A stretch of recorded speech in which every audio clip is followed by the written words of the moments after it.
நம்ம இன்னைக்கு இந்த வீடியோல பார்க்க போற படம் 2017ல வெளிவந்த டெரிஃபையர் அப்படின்ற ஒரு படத்தை பத்தி தான் பார்க்க போறோம். இது ஒரு சைக்கோ த்ரில்லர் மூவி. இந்த படத்தோட ஓபனிங்ல ஒரு டெலிவிஷன் இன்டர்வியூக்காக ஆங்கர் ஒருத்தவங்க ஒரு லேடியை இன்டர்வியூ எடுத்துட்டு இருக்காங்க. அந்த ஆங்கர் லேடி கிட்ட என்ன கேள்வி கேட்கறாங்கன்னா, நீங்க ஒரு சைக்கோ கில்லர் கிட்ட இருந்து மாட்டி உயிர் பிழைச்சு வந்திருக்கீங்க, அந்த எக்ஸ்பீரியன்ஸ் எப்படி இருந்துச்சு அப்படின்னு கேட்கறாங்க. அதுக்கு அந்த லேடி பேச ஸ்டார்ட் பண்றாங்க. அப்ப அவங்களோட ஃபேஸை காட்டுறாங்க. அவங்க முகமே பார்க்கறதுக்கு ரொம்ப பயங்கரமானதா இருக்கு. அந்த லேடி என்ன சொல்றாங்கன்னா, என்னோட முகம் இப்படி மாறினதுக்கு காரணமே அந்த சைக்கோ கில்லர் தான். என்னோட ஃப்ரெண்ட்ஸ், ரிலேட்டிவ்ஸ், குழந்தைங்கன்னு எல்லாருமே என் முகத்தை பார்த்து ரொம்பவே பயப்படுவாங்க. கண்ணாடியில என் முகத்தை பார்க்கும்போது நான் ஏன் உயிரோட வாழ்றேன்னு எனக்கே சம்டைம்ஸ் தோணும். அந்த அளவுக்கு என் முகத்தை செதைச்சது அந்த சைக்கோ கில்லர் தான் அப்படின்னு சொல்றாங்க. ஆங்கர் இன்னொரு கேள்வி கேட்குறாங்க, அந்த சைக்கோ கில்லர் இன்னமும் உயிர் வாழ்ந்துட்டு இருக்கானா அப்படின்னு. அதுக்கு அந்த லேடி என்ன சொல்றாங்கன்னா, அவன் அப்பவே சூசைட் பண்ணி இறந்துட்டான், அவன் இப்போ உயிரோட இல்லை அப்படின்னு. இந்த இன்டர்வியூவை எவனோ ஒருத்தன் டிவியில பார்த்துக்கிட்டு இருக்கான். அவன் கோபமாகி அந்த டிவியை எட்டி உதைக்கிறான். அவன் ஒரு பிளாக் அண்ட் ஒயிட் ட்ரெஸ் போட்டுட்டு இருக்கான். கிளவுன் மாதிரியே மேக்கப்பும் போட்டுக்கிட்டு இருக்கான். மேக்கப் போட்டு முடிச்சதுக்கு அப்புறம் என்ன பண்றான்னா, அங்க இருக்கிற ஒரு பிளாக் கலர் பேக்ல அங்க இருக்கிற ஒரு பயங்கரமான ஆயுதங்களை எல்லாத்தையும் எடுத்து அந்த பேக்குள்ள போட்டு கிளம்புறான். அதுக்கப்புறம் இங்க அந்த ஆங்கரை காட்டுறாங்க. அந்த ஆங்கர் இன்டர்வியூலாம் முடிச்சுட்டு அவங்களோட ரூம்ல உட்காந்து யார்கிட்டயோ ஃபோன் பேசிக்கிட்டு இருக்காங்க. அந்த கால்ல இருக்கிறவங்க என்ன கேட்குறாங்கன்னா, நான் அந்த இன்டர்வியூவை டிவியில பார்த்தேன், பார்க்கும்போது எனக்கே அவங்களோட முகம் ரொம்ப பயங்கரமானதா இருந்துச்சு, நீ எப்படிதான் நேர்ல இன்டர்வியூ எடுத்தேன்னு தெரியல அப்படின்னு சொல்றாங்க. ஆமா, எனக்கும் நேர்ல பாக்குறதுக்கு ரொம்ப பயங்கரமா தான் இருந்துச்சு அப்படின்னு பேசிக்கிட்டு இருக்காங்க. அப்ப அந்த ரூம்ல ஏதோ ஒரு சவுண்ட் கேக்குது. இவங்க காலை கட் பண்ணிட்டு அங்க யார் இருக்கா அப்படின்னு சொல்லி செக் பண்றாங்க. அங்க யாருமே இல்ல. பின்னாடி திரும்பி பார்த்தா யாரோ ஒருத்தவங்க நிக்கிறாங்க. அவங்க அந்த ஆங்கரை கொலை பண்ண ட்ரை பண்றாங்க. அப்படியே அவங்கள அடிச்சு கீழே தள்ளிட்டு அவங்களோட கண்களை அப்படியே பிடுங்கி எடுத்து அவங்கள ரத்தம் தெறிக்க தெறிக்க கொலை பண்ணிடுறாங்க. அந்த ஆங்கரோட ரத்தம் யாரோ ஒருத்தரோட முகத்துல அப்படியே தெரிக்குது. அது வேற யாரும் கிடையாது, படத்தோட ஸ்டார்டிங்ல இன்டர்வியூ கொடுத்தாங்க இல்லையா, அந்த லேடி தான். அந்த லேடி அந்த ஆங்கரை கொலை பண்ணிட்டு ரொம்ப பயங்கரமா சிரிக்க ஆரம்பிக்கிறாங்க. அடுத்த சீன்ல இங்க 2 பொண்ணுங்களை காட்டுறாங்க. அதுல ஒருத்தி பேர் வந்து டான், இன்னொருத்தி பேர் வந்து டாரா. இவங்க 2 பேரும் ஒரு பார்ட்டியை முடிச்சுட்டு அவங்க கார் எடுக்கிறதுக்காக நடந்து போயிட்டு இருக்காங்க. டாரா அப்ப டான் கிட்ட சொல்றா, நீ இன்னைக்கு அதிகமா குடிச்சிருக்க, ஸோ நான் இன்னைக்கு கார் டிரைவ் பண்றேன் அப்படின்னு. இவங்க 2 பேரும் பேசிக்கிட்டு வந்துட்டு இருக்கும் போதே டாரா யாரையோ பார்த்து திகைச்சு போய் நிக்கிறா. தூரத்துல ஒரு கிளவுன் இவங்க 2 பேரையும் பார்த்து முறைச்சுக்கிட்டு நிக்குது. அவன் கையில ஒரு பிளாக் கலர் பேக்கும் வச்சிருக்கான். டாராக்கு ஒரு விதமான பயம் வருது. டான் என்ன பண்றானா, அந்த கிளவுனை பார்த்து ரொம்ப சாதாரணமா ஹாய் அப்படின்னு சொல்றா. கொஞ்ச நேரத்திலேயே அந்த கிளவுன் அந்த இடத்த விட்டு காணாம போயிடுறான். இவங்க 2 பேருக்குமே ரொம்பவே பசி வந்துடுது. பக்கத்துல இருக்கிற ஒரு ரெஸ்டாரண்ட்குள்ள போய் பீட்சா ஆர்டர் பண்ணிட்டு வெயிட் பண்ணிட்டு இருக்காங்க. கொஞ்ச நேரத்துல அதே ரெஸ்டாரண்ட்குள்ள அந்த கிளவுனும் என்ட்ரி ஆகுது. இவங்க 2 பேருக்கும் பக்கத்துல இருக்கிற ஒரு டேபிள்ல உட்காந்து டாராவை பார்த்து சிரிச்சுக்கிட்டே இருக்கு. டாராக்கு கிளவுனை பார்த்ததும் ரொம்பவே பயம் வந்துருச்சு. இவன் ஏன் இங்க வந்தான் அப்படின்ற மாதிரி ரொம்ப பதட்டத்தோட இருக்கா. இதை பார்த்த டான் என்னாச்சு அப்படின்னு கேட்குறா. அங்க பாரு யார் வந்திருக்கான்னு கண் சைகையிலேயே காட்டுறா டாரா. இந்த டான் உடனே திரும்பி பார்க்குறா. அங்க கிளவுன் உக்காந்துட்டு இருக்கான். இவனா அப்படின்னு சொல்லி இவ பக்கத்துல போய் தலையில அடிச்சு விளையாடி பேசிக்கிட்டு இருக்கா. ஆனா அந்த கிளவுன் எந்த ஒரு ரியாக்டும் பண்ணாம இருக்கு. அவன் மடியில உட்காந்து ஒரு செல்ஃபியும் எடுத்துக்கிறா டான். போதையில என்ன பண்றா அப்படின்னு தெரியாம இவ சிரிச்சுக்கிட்டே திருப்பி டாரா கிட்ட வந்து உட்காந்துக்கிறா. இந்த கிளவுன் அந்த டாராவை பார்த்து சிரிச்சுக்கிட்டே தான் இருக்கான். டாரா என்ன பண்ண போறானோ அப்படின்ற பயத்திலேயே உட்காந்துட்டு இருக்கா. அந்த கடையோட ஓனர் வந்து கிளவுன் கிட்ட உங்களுக்கு சாப்பிட என்ன வேணும் அப்படின்னு கேட்கும்போது அந்த கிளவுன் எந்த ஒரு ரிப்ளையும் பண்ணாம அமைதியாவே உட்காந்துட்டு இருக்கு. சரி அப்படின்னு சொல்லி இந்த ஓனரும் போயிடுறாரு. கொஞ்ச நேரத்துல பக்கத்துல இருக்கிற ஒரு லக்கி மிஷின்ல போய் ஒரு மோதிரத்தை எடுத்துட்டு வந்து டாரா கிட்ட நிக்குது அந்த கிளவுன். டாராவும் முழிக்கிறா. கொஞ்ச நேரத்துல அந்த கையும் நீட்ட சொல்லுது. இவளும் நீட்டுறா. அந்த மோதிரத்தை போட்டுட்டு அந்த கிளவுன் அங்க இருக்கிற ரெஸ்ட் ரூம்குள்ள போயிடுது. இந்த ஓனர் வந்து பீட்சாவை கொடுத்துட்டு, அந்த கிளவுன் உங்ககிட்ட ஏதாச்சும் வம்பு பண்ணிச்சா, அப்படி பண்ண சொல்லுங்க அப்படின்னு சொல்லிட்டு போறாரு. இல்ல அப்படிலாம் எதுவும் இல்ல அப்படின்னு சொல்லி டாராவும் சொல்றா. இந்த டான் கொஞ்ச நேரத்துல டாராவை கலாய்க்க ஆரம்பிச்சிடுறா. உன்னோட ஆள் தானே, எதுக்கு பார்த்து பயப்படுற அப்படி இப்படின்னு சொல்லி கலாய்ச்சிட்டு இருக்கா. கொஞ்ச நேரத்திலேயே அந்த ஓனர் என்ன பண்றாருன்னா, ரெஸ்ட் ரூம்குள்ள இருக்கிற அந்த கிளவுனை தரன்னு இழுத்துட்டு வந்து கதவுக்கு பின்னாடி தள்ளி விட்டு இந்த ரெஸ்டாரண்ட்டை விட்டு போ அப்படின்னு துரத்தி விடுறாரு. அவன் கொண்டு வந்திருந்த பிளாக் கலர் பேக்கையும் வெளியே தூக்கி போடுறாரு. கதவுக்கு பின்னாடி போன அந்த கிளவுன் டாராவை பார்த்து டாட்டா அப்படின்னு சொல்லி ஒரு மாதிரி அந்த கதவு கிட்ட வந்து இந்த டாராவை பார்த்து சிரிச்சுக்கிட்டே வெளியே போறான். 2 பேரும் சாப்பிட்டு முடிச்சுட்டு ரெஸ்டாரண்ட்டை விட்டு வெளியே வராங்க. அப்ப டாரா அந்த கிளவுனை பத்தியே பேசிக்கிட்டு வரா. அப்படி என்னதான் பண்ணிருப்பான் ரெஸ்ட் ரூம்ல, எதுக்காக அந்த ரெஸ்டாரண்ட் விட்டு அப்படி வெளியே துரத்துனாரு அந்த ஓனர் அப்படி சொல்லி டாரா அந்த கிளவுனை பத்தி பேசிக்கிட்டே வரா. அப்ப கார் கிட்ட வந்ததும் டயர் எல்லாமே பஞ்சர் ஆயிருக்கு. அதை பார்த்து ஷாக் ஆகுறாங்க. இங்க இருந்து எப்படிதான் போக போறோமா அப்படின்னு யோசிக்கிறாங்க. இப்ப அந்த ரெஸ்டாரண்ட்டை காட்டுறாங்க. அங்க அந்த ரெஸ்ட் ரூம் ரொம்பவே டர்ட்டியா இருக்கு. அது என்ன ஆச்சு அப்படின்னு ஆக்சுவலி காட்ட மாட்டேங்கிறாங்க. அதனால அங்க இருக்கிற ஒரு கிளீனர் அந்த ரெஸ்ட் ரூமை வாஷ் பண்ணிட்டே இருப்பாரு. ரொம்ப கத்திக்கிட்டே இருப்பாரு. ஓனர் கிட்ட சொல்வாரு, இவ்வளோ கேவலமா இருந்தா அடுத்த வாட்டி நான் ரெஸ்ட் ரூமை கிளீன் பண்ண மாட்டேன் அப்படின்னு சொல்லி புலம்பிக்கிட்டே இருக்காரு. ஓனர் சைட்ல இருந்து எந்த ஒரு ரிப்ளைவும் வரவே இல்லை. இங்க டாரா அவளோட தங்கச்சி விக்டோரியாவுக்கு கால் பண்றா. எங்களை வந்து பிக்கப் பண்ணிக்கோ, இங்க கார் பங்க்சர் ஆகி நின்றுடுச்சு அப்படின்னு சொல்றா. விக்டோரியாவை அவ செல்லமா விக்கி அப்படின்னு தான் கூப்பிடுவா. சோ அதனால விக்டோரியா வர வரைக்கும் கார்லயே வெயிட் பண்ணலாம் அப்படின்னு சொல்லி 2 பேரும் வெயிட் பண்ணிட்டு இருக்காங்க. அப்ப இந்த டாரா டான் கிட்ட சொல்றா, ஒருவேளை இந்த கார் டயரை பஞ்சர் பண்ணது அந்த கிளவுனோட வேலையா தான் இருக்குமோ அப்படின்னு சொல்லி. நீயே அவ்வளோ இம்பார்ட்டன்ஸ் கொடுக்குற அந்த கிளவுனுக்கு, அவன் ஒரு வேஸ்ட் அப்படின்னு டான் சொல்றா.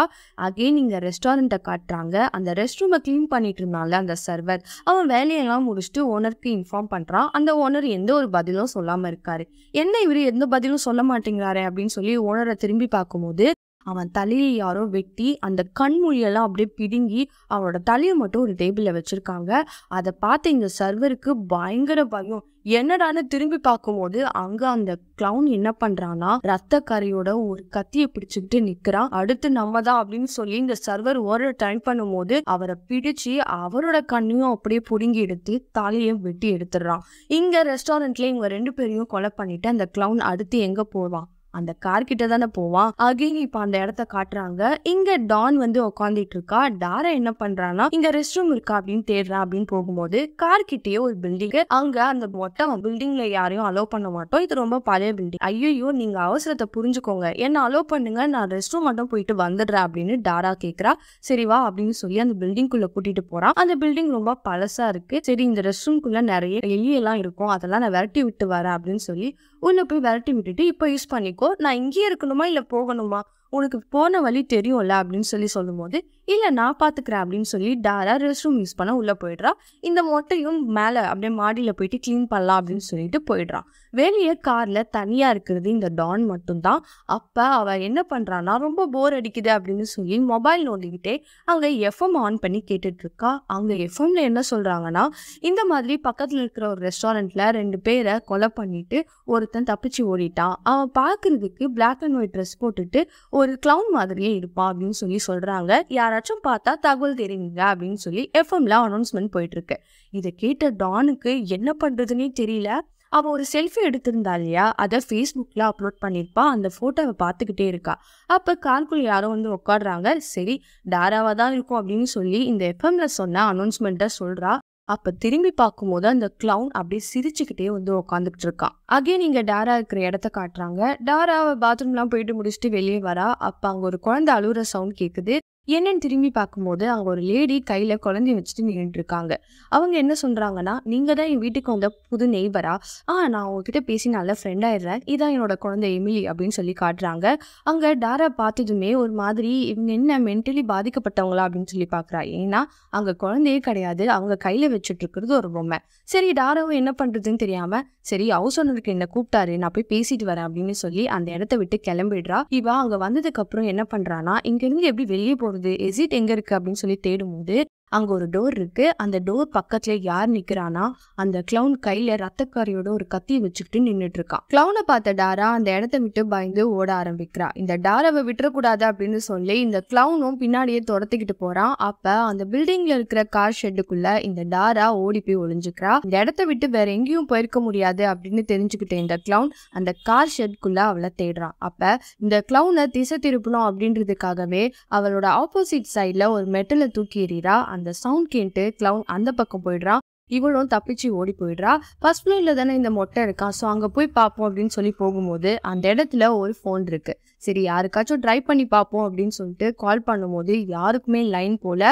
ஸோ அதனால அந்த இடத்த விட்டு வந்துடுறா. டாரா ஒரு வழியா இந்த மொட்டையை பார்த்துடுறா. சரி ஃபோன் கால் தான் போல, இவன் கிட்ட ஹெல்ப் கேட்போம் அப்படின்னு கிட்ட நெருங்கும் போது கரெக்டா அந்த இடத்துக்கு கிளவுன் வந்துடுறான். அவன் வாயை பொத்தி கீழே கூட்டிட்டு போய் கழுத்துல ஒரு இன்ஜெக்ஷனை போட்டு அவளை அன்கான்ஷியஸ் ஆக்கிடுறான். மயக்கம் தெளிஞ்சு பார்க்கும்போது டாரா பக்கத்துல இந்த கிளவுன் இருக்கான். அவன் கையில ஒரு பேக் வச்சு வச்சிருப்பான் இல்லையா, அதுக்குள்ள பயங்கரமான ஆயுதங்களை வச்சிருக்கான். அதை ஒன்னொன்னா எடுத்துக்கிட்டே இருக்கும்போது இவன் மயக்கம் தெளிஞ்சு அப்படியே நேரா பார்க்கும்போது அவ ஃப்ரெண்ட் டான் வந்து தலைகீழா கட்டப்பட்டு தொங்க விடப்பட்டிருக்கா. அவ கட்டப்பட்டது கூட பரவாயில்ல, ஆனா நியூடா கால் ரெண்டும் விரிக்கப்பட்ட நிலையில தலைகீழா தொங்க விடப்பட்டிருக்கா. அந்த கிளவுன் இந்த டானை தலைகீழா நியூடா தொங்க விட்டுறதுனால இப்ப என்ன பண்றான்னா, அவ கான்சியஸ்ல இருக்கும் போதே அவ கால் ரெண்டையும் விரிச்சு அப்படியே சமநிலையில கத்தியால கரன்னு அறுக்குறான். கண்டிப்பா இந்த சீனை பார்க்கும்போது நமக்குலாம் ரொம்ப கொடூரமானதா தான் தெரியும். இந்த படமே பார்க்கவே ரொம்பவே கொடூரமானதா தான் இருக்கும். ஆனா இந்த சீன் ஸ்பெசிஃபிக்காவே பார்க்க ரொம்ப பயங்கரமானதா தான் இருந்துச்சு. அப்படி வெட்டுறதை பார்க்கும்போது டாராக்கு ரொம்பவே பயம் வந்துடுது. அடுத்து என்ன பண்ண போறானோ அப்படின்னு சொல்லி பயந்துகிட்டே இருக்கும்போது கயிறு அப்படியே அவ விலக்கிட்டு அவ தப்பிச்சு இவன் கிட்ட வந்து பயங்கரமா ஒரு ஆயுதத்தால அவன் தலையிலேயே அடிப்பா. அப்படியே அங்க இருக்கிற ஒரு கத்தியால இவன் காலெல்லாம் அப்படியே குத்திட்டு அந்த இடத்த விட்டு இவன் ஓடிடுவா. அங்க டான் அவ்வளவுதான் இறந்துட்டா. டாரா அதுக்கப்புறம் தப்பிச்சு ஓடும்போது இந்த கிளவுன் அவளை விடவே மாட்டான். துரத்திக்கிட்டே போய் அவன் கிட்ட ஒரு கன் இருக்கும், அந்த கன் எடுத்து அவளை ஷூட் பண்ணிடுவான்.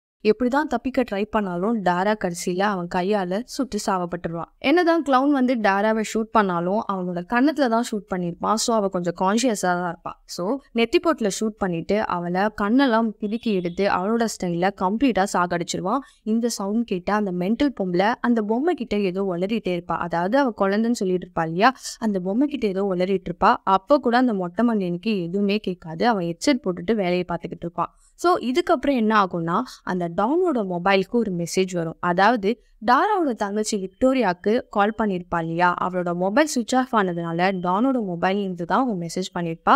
ஸோ கால் பண்ணதுனால அதே நம்பருக்கு அவன் மெசேஜ் பண்ணுவான். என்னன்னு பண்ணியிருப்பான்னா, பில்டிங்க்கு வெளியே தான் நான் இருக்கேன், இங்கே உங்கள் கார் இருக்கு, பட் நீங்கள் இல்லை, நான் எங்கே வரணும் அப்படின்னு சொல்லி கேட்பா.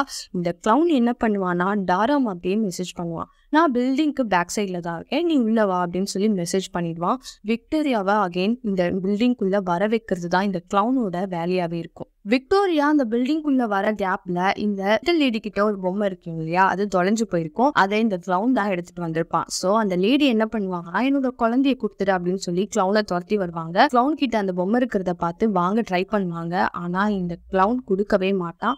அப்ப இந்த மென்டல் லேடி என்ன பண்ணுவாங்கன்னா, நீ ரொம்ப நல்லவன் தானே, என்னோட குழந்தைய கொடுத்துரு, உனக்கு தாய்ப்பாசம்னா என்ன தெரியுமா அப்படி இப்படின்னு ரொம்ப ஃபீலிங்கா பேசி அவன் கிட்ட அப்படியே அவன் தலையை தொட்டு உனக்கு மதரோட பாசம் நான் புரிய வைக்கிறேன் அப்படின்னு பேசும்போதுதான் அவன் என்ன பண்ணுவானா, அந்த லேடியை கட்டி பிடிச்சிட்டு அப்படியே அவன் தோல்ல சாஞ்சிருவான். இங்க அந்த சீனை கட் பண்ணதுக்கு அப்புறம் விக்டோரியா உள்ள வரத பாக்குறான். பில்டிங்குள்ள இந்த விக்டோரியா நுழைஞ்சிடுறா. ஒவ்வொரு இடமா போயிட்டு டாரா அண்ட் டானை வந்து தேடுறா. அப்பா அவ பாக்குறது டானோட பாடிய.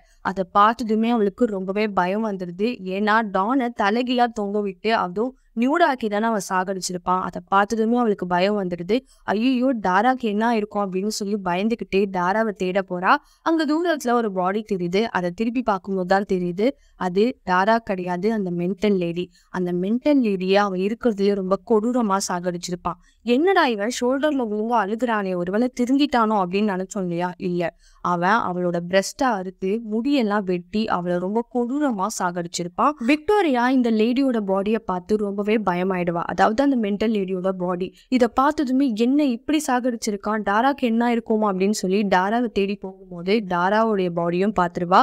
ஐயோ அக்கா இறந்துட்டாங்களா, இதுக்கப்புறம் நம்ம இங்க இருந்து எப்படி தப்பிக்க போறோம் அப்படின்னு சொல்லி யோசிச்சு இந்த இடத்த விட்டு தப்பிக்கணும் அப்படின்னு சொல்லி பயந்து அவள் பார்க்கும்போதுதான் அந்த இடத்துல கிளவுன் வரத பாப்பா. அந்த இடத்துல கிளவுனுக்கு பின்னாடி இந்த மொட்டை வந்து கிளவுனா அடிச்சிருவான். இந்த கிளவுன் அன்கான்சியஸ் ஆயிடுவான். விக்டோரியாவை கூட்டிட்டு வெளியே போனோம் அப்படின்றதுக்காக அந்த எக்ஸிட் டோரை பார்க்கும்போதுதான் அது அன்லாக் ஆயிருக்கும். இதை அன்லாக் பண்ணா வெளியே போயிடலாம் அப்படின்னு சொல்லி மொட்டை சொல்லுவான். சரி ஓகே என்ன பண்ணலாம் அப்படின்னு சொல்லி யோசிக்கும் போதுதான் மொட்டை அதுக்கு முன்னாடி கால் பண்ணலாம் அப்படின்னு சொல்லிட்டு ஃபர்ஸ்ட் ஃப்ளோர் போவான்.